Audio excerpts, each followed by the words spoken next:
कश्मीर घाटी और कश्मीरियों का बदलना आंखों देखा है, साक्षात आज सामने है।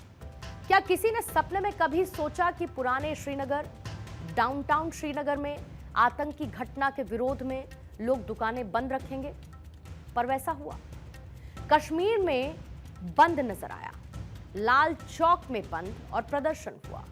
घाटी में लोग ये खबर सुनकर सदमे में थे कि पहलगाम में आतंकियों ने पर्यटकों को मारा है।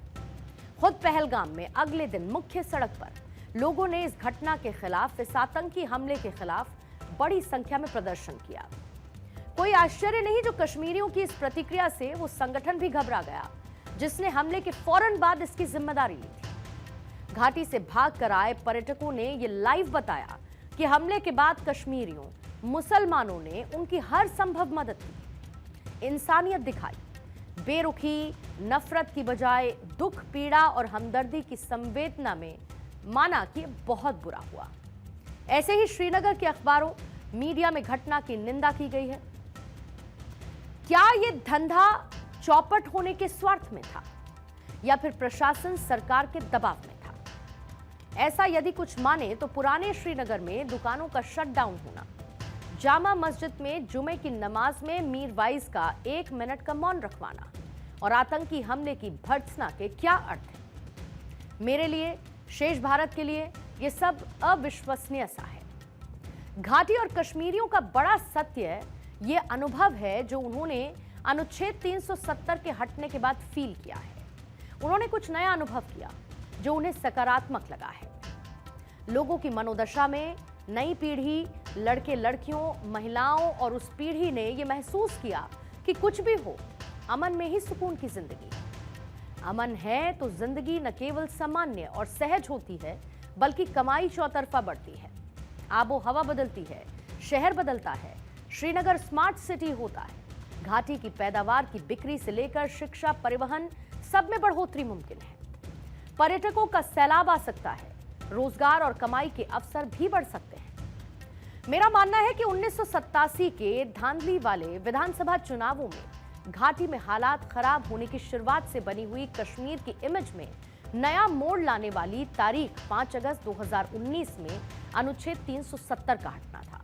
अब दूसरा मोड़ 22 अप्रैल 2025 को कश्मीरियों की प्रतिक्रिया का है। पहलगाम की घटना ने कश्मीरियों में जुगुप्सा, आतंकियों के प्रति तटस्थता, नाराजगी या फिर गुस्सा या फिर असहमति कुछ भी बनाई हो, वो अनहोनी बात है और इसे गहराई से समझने की जरूरत है।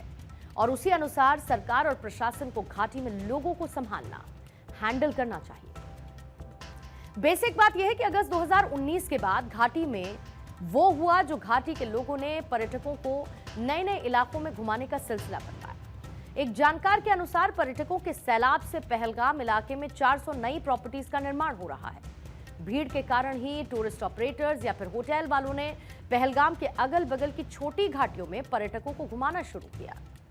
जो लाल चौक खौफ का एपिक सेंटर था, बम फटते यहां देखे जाते थे, बगल में आतंकियों द्वारा गोली मारते देखा गया।